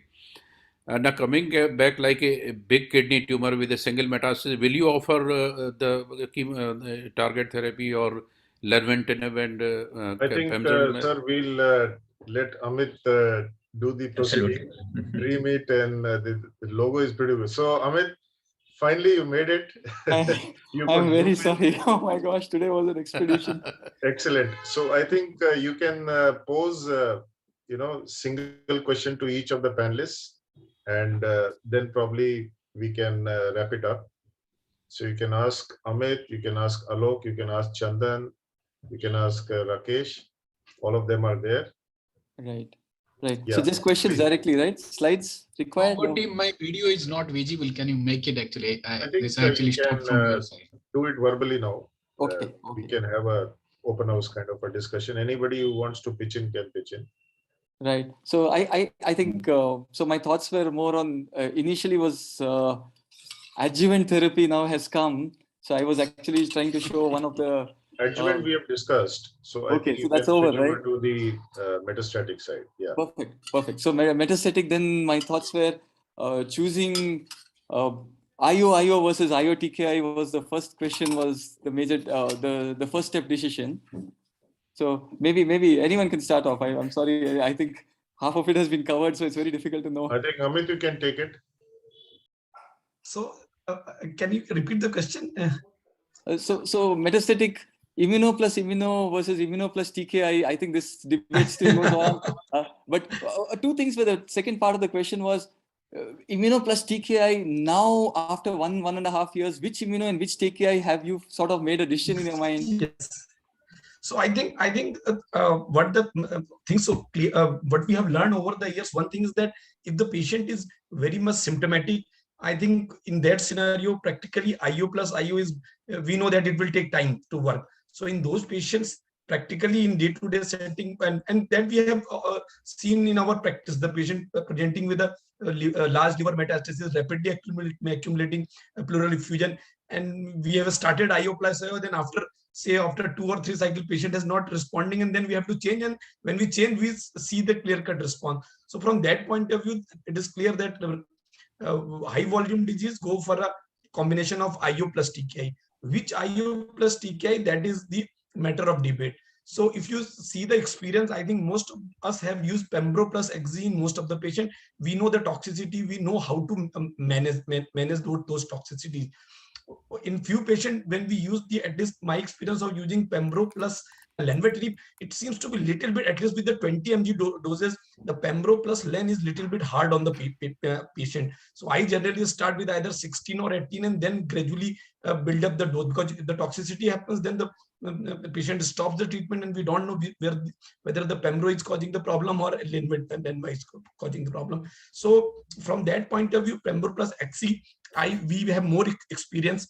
And regarding the Cabo plus Nevo, I have not used only in 1 or 2 patients. So from the disease point of view, if the data suggests that if there is more of a bony metastasis, we may prefer Cabo, because there is some data in the palliative second line that cabozantinib may work better in the patient who have a bony metastasis. From that point of view, patient who present with a liver metastasis, there is some indirect suggestion that Pembro-Len may be a better alternative. But I think at the end of the day, the company which is providing the best patient assistance program, if we get that will be preferred, because the difference is not that much. So among 3 IO plus TKI, which one is better? The data is more mature for the Pembro Xe, and the among IO plus TKI and IO plus IO, definitely the IO plus IO have the most long-term follow-up. So if a CR, we are looking for a CR, then and patient is not very much symptomatic, lung-only disease, I may prefer IO plus IO in that scenario. Okay, so I think IO.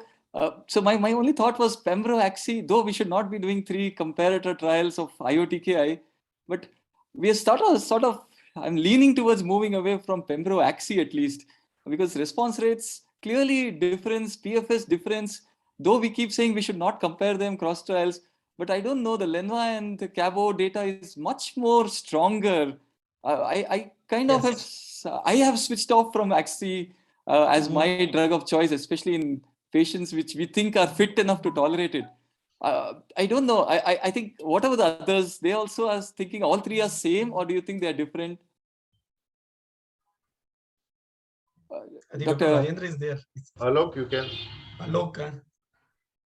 So, I mean, over time and whatever limited experience I have of using combinations, I have recently become more comfortable in using cabozantinib with nivolumab as far as the tolerance is concerned. Earlier, Pembro plus Axitinib was the option, the combination option. But beyond these 2 options, I have, I mean, I have not used IO-IO combination or a Lenva plus Pembro combination. So these 2, that is Pembro plus Axitinib or nivolumab plus cabozantinib. And recently, since the availability of the generic cabozantinib, we are leaning more towards using this combination. And the data, as we know, the cross-trial comparison, Nivo-Cabo data appears to be promising, a bit more promising. So I know this is a difficult kind of, it's like if you have experience, then they say go with what your experience is best with, and we have had longest experience with Pembro, Axitinib. I agree with that, but I'm very kind of thinking the data definitely is changing with the high response rates, high CR rates, and we are seeing that in practice with the newer combinations. But what about anyway, the toxicity of cabozantinib, Amit, in your experience? Because we have started using cabozantinib in second line, and few of the patients who are not affording 60 mg, maybe at least the hypertension and the palmoplantar disease, that is definitely more than the Xe and lenvatinib, but I have observed. I don't know others' experience in that. No, I agree with you. 60 is toxic, but the good advantage in this trial was 40 is quite okay, and most of our patients at 40 are doing well. Even lenvatinib, we are quite okay now. We have got sort of adjusted to some regime, so I think that's good. So another, so I think, yes, it will come down to our experience and toxicity management, but all of these give us good responses. So that's the reason why we like these IO-TKI combinations. And I sort of fully agree with Dr. Amit here about the IO being, we should choose our patients very well. If we choose a rapid progressing patients, we have burnt our hands also sometimes in this situation, and it's better to be very careful in choosing our patients for IO. One question I had was for my urology colleagues. If we have a metastatic RCC, and nowadays when we give pembrol and lenvatinib, we have seen amazing responses. All the metastatic sites have disappeared after 6 months, 8 months, just that small primary left. We are tempted to operate to cytoreductive surgery. What are you thinking nowadays? If I have my urology colleagues, what do you operate in your centers? Hi, Dr. Amit. This is Dr. Rakesh. Dr. Rakesh, yeah. So it is very tempting, I know, but most often when there is no symptomatic issue with the patient, there is no point in operating. So most of us will leave it unless that's the only site, and on continuous follow-up with PET scans, and it shows that that's the only site of residual disease, we might consider in that situation, considering the performance status and all those things of the patient, it can be considered. But you all know that there is no data on that when this patient should be operated. So, right. So it's a big controversy in clinical practice. So I'm still sending my intermediate risk patients and all those for surgery. And we are still doing it in our center, except for the high risk patients, we are still sending them. And I just don't know whether we are doing right or wrong. That's what keeps coming to our minds. Dr. Amit, if you operate the patient who is in partial remission and there is a disease, after that you will continue the pembrolizumab only, or you will continue still the combination of IO and TKI? So it will be definitely confusion. It's a M1, now it's in CR. So yes, I agree. But so we say continue the combination at least for some time, and then later try and see which one you are going to withdraw. So but we are still operating. I'm trying to actually follow up our patients and see what happens to them. But yes, I think there are two good trials looking at it exactly, trying to answer this question in the IO era, that if you gave IO TKI first line, should you operate or not? So I think that will be a very interesting data set. So do you biopsy these patients prior? Before starting treatment? Yes. If there is associated sarcomatoid differentiation, then all the more for IO-based combinations. We just push them for IO. That's the way we think about it. But though we say IO, but even IO TKI is good. There should be an IO. That's the main thing, I think, in sarcomatoid. So another question was how Dr. Sarupa has also joined she's from ours. She's a senior consultant radiation oncology. She's just joined. She also had the same glitch as you had. I don't know what it was. This is the first time we had an hour it took. It was so Dr. Swarupa, my question was in the same thing. When you have a patient who responds very well, and you have these small residual diseases, giving SBRT, even if patients are doing well, or would you just reserve it and say when they're progressing, I would just give SBRT? That's the thought which keeps coming, confusing thought in our patients. So I did not listen to the entire thing. I couldn't listen. So is it about a metastatic, oligometastatic disease you are talking about? So we started with a metastatic disease, and they show a very tremendously good response to this IO-TKI, and everything melts away, and you have the small residual disease left. Should we kind of radiate them now and continue our IO-TKI, or should we say when they progress we will do it? See, it's difficult to say actually, because oligometastatic, as a rule, they are treated earlier, right in the beginning. So before you start with the systemic treatment. So, but at this place, it is difficult to really say whether we go ahead. But if you go by the basis of oligometastatic, the local treatment for oligometastatic disease, you should direct your radiation to all the metastatic sites. So going by theoretically, yes, we should. But actually, there's no guidelines, and we really don't know, what we should actually be doing. Right. So that it always creates a confusion. We think maybe by consolidating with SBRT we may have better responses, but I don't know. It gets confusing. The same we are doing. I wait for 1 year. If there is a very good response to other side and disease is only limited to the kidney, I usually send them for a SBRT. Or in some of the patients, they just want the tumor to be removed. I told that wait, but when they read the PET scan and they see that is the only site of the disease, and so few of the patients are doing. So I wait for at least 1 year. If the disease is very good controlled, is other side of the body, practically metabolic CR, then we may go. We don't know the right way, but I think that what we are practicing here also. Right. And Amit, one question. effect, Yeah, Amit, one question. You just said, Amit Joshi, you just said CR. With LEN and PEM, you have 25% CR, which was unheard of. So would that sway your thought process towards this combination, or would you still go for the PEM-XZ or other combinations? So how much CR would have an impact in your treatment decision? Yeah, so I think in the long term, if we look see the data, I think the impact of the CR will be there. So I think what the Amit was saying, that gradually we are now realizing how to practice or how to manage with the Pembro LEN. So I think, unfortunately, the LEN is now available with the Indian brand also. So previously with that, the Pembro XZ, so fortunately both XZ and now Indian brand available. So definitely but patients who are doing getting a CR, the only problem with this data that we have to still wait for the long-term follow-up. So I think as the time passes, the more trust on the regime and long-term follow-up there. Now we are changing our practice gradually. So even we have now gradually shifted to PEM plus LEN, but definitely achieving a CR will be an important endpoint if we select a regime. Right. And another thought was, how long do you treat? Amit, you can ask a couple of more questions before we wrap up. Dr. Chandan Das is also there. And Dr. Swarupa was saying something. I wanted to add something, that this radiotherapy, SBRT or hypofractionated radiotherapy, other than the local effect and the abscopal effect, the third effect, it does have a synergistic effect on, or it helps the immunotherapy also. So that can also be a context on the basis of which you can give SBRT even when there is a good response with your systemic treatment and immunotherapy. Right. I'm fully tempted, and we normally nowadays are doing more and more of this. So I would fully agree with this.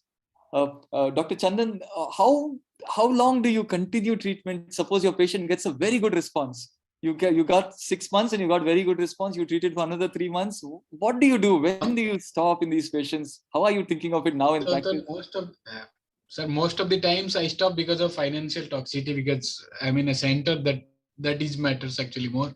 So if I have a financial toxicity, I stop that IO thing and continue the TKI.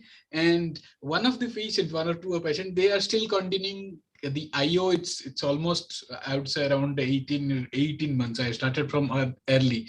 So he is still in very good PR, you can say, PR at least, and will still continuing with IO with a hypothyroid regime and some hypoadrenal regime. But I'm still continuing. So I have a thought that I believe. So I think 2 years. I feel 2 years is the cutoff time. I think I feel I should stop. I agree. All the clinical trials still talk of 2 years with Pembro at least, but very difficult for our setting in India for our patients. So I have a thought. I would say it's impossible. I keep thinking for 2 years.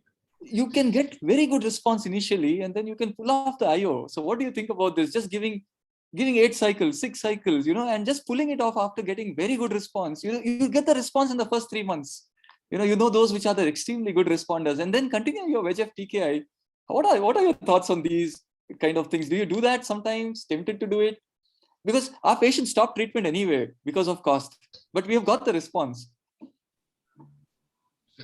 I think the only thing is that those who achieve a CR within 6 to 8 months, there is some point in stopping the IO in those patients and continuing TKI. So that's what we do. I usually talk to that. We will see the response at 6 months. If there is a very good response, I want to continue personally for 1 year at least in those who are not affording. So if there is a very good response, like a CR after 6 months, I try to convince them to take at least 1 year and then stop IO and continue TKI. But those who still have a persistent disease after 6 months, then it's very difficult to take a call whether to stop at 6 months or 1 year. So some sort of achieving CR may be a hint or maybe an indicative, but I think 1 year may be at least we have to continue if we look to the data of other subsets or other sites. Yeah, I agree. I agree. Most patients we would try to get to 1 year. We may phase out the doses, but we'll definitely try to get to a year at least. I think Amit, you can ask the last question. Yeah. Yeah. Sir, I have the last questions. So any combination is preferred for CNS metastasis, or all are same? Somebody says cabozantinib is much better. So I had a case for the question, which has a classical patient with a RCC with lung mets and brain mets, and presented with hemiplegia and presented with a bedridden status. And I actually had the photographs in this for the case presentation. So I was trying to ask questions for that, what you have asked. So I learned something. What I learned was we sent this patient for surgery for trying to excise that because she was already hemiplegic and symptomatic. She refused the risk of surgery. Then we sent it for radiation, and they said there is already some amount of midline shift present. So with edema may go up. There is a risk involved initially, but we should do it. And the family refused completely. They said, we don't want any risk. So we didn't radiate, we didn't operate. And in that condition, we gave IO with lenvatinib. And in 4 doses, that tumor had become half. She was walking. The tumor in the brain had come half. So I learned something, that you use the TKI goes to the brain. I can't say for all the TKIs, but we have already used lenvatinib, and we have this patient a year down the line. And now she has progressed in the brain slightly, and now she has agreed for SBRT. So there's no problem now for us. We are just we gave SBRT. But I learned it's amazing to see the responses even in the brain with nothing else. And that too, we started with steroids because the steroid was there. So we were worried immuno will work or not work. So it is the TKI effect. So the TKIs do penetrate the brain. We have seen it in our clinical practice. So I would be confident of adding it. So I think thanks a lot. So within the given constraints, you could zoom in and we could have some fruitful discussion. On behalf of SOGO, I thank all of you as my esteemed faculty. And I would request Dr. Rawal to give the final word. Dr. Rawal, sir. Thank you, Vineet. It was a great program. Few talks I missed because of the hitch in joining, as many of us had. Because Gagan's talk I could not hear. I heard partial talk of Raghavan, which was on virtual 3D reconstructions. And in partial nephrectomy, a lot of things are going on, especially in robotic partial, where virtual augmented reality is coming in to play, where you can give better, probably results also, and it will be very helpful for the surgeon in a complex RCC when you have a tumor sitting in somewhere in the hilum or on precarious area. Then Dr. Anurag Mehta, as usual, he was fabulous, and we know that there are not many biomarkers which are there in the clinical practice, but definitely PRBM is coming, and there will be more biomarkers in kidney in future. Then Vedans, as usual, he talks very nicely and his very concisely he told us about SBRT, which is great to know that even the SBRT can be given to IVC thrombus, where it can recanalize, and especially in the patients who are not operable or are not fit for surgery, they can definitely have this kind of treatment. Or else in some other cases it can be tried also in the metastatic setting, as told by Dr. Datta, where the patient is not fit for any other like treatment or maybe the surgery. He can have radiation SBRT in oligometastatic stage. Rather, he showed the results are better, but they are the equal number of the result reports I am sure will be there in favor of surgery, but definitely good to know that SBRT works in oligometastatic disease. Rajiv Rajendranath has told us about adjuvant treatment. STRACT trial he elaborated in detail, and we know this is not in practice. Most of us will not be giving sunitinib as adjuvant treatment, but definitely in future pembrolizumab will come for sarcomatoid and the node positive disease, which are bound to fail always.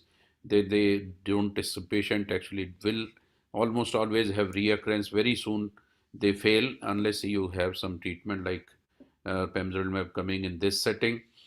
And of course, Amit Rotham has definitely nicely conducted the panel discussion. And there are some controversies which are being there, which will be may or may be solved in the future about the role of surgery in the metastatic setting, which is Vineet is laughing, but don't worry. As I always say, that is the time of nephrectomy, not is the no nephrectomy, is the time of nephrectomy, which has to change. You just cannot offer to a patient who is having high burden disease. Better he should go for a target therapy or maybe IO. But then that it does have a role in selected group of the patients where actually IO and target therapy should not be given. Like I was telling an example, that the many time in the practical in clinical setting we do have a big tumor with a small metastasis. Rather in an elderly patient, big tumor with a small metastasis. If Amit may be knowing, the Dr. P.B. Desai always used to show a slide that don't treat a small metastatic disease in elderly patient.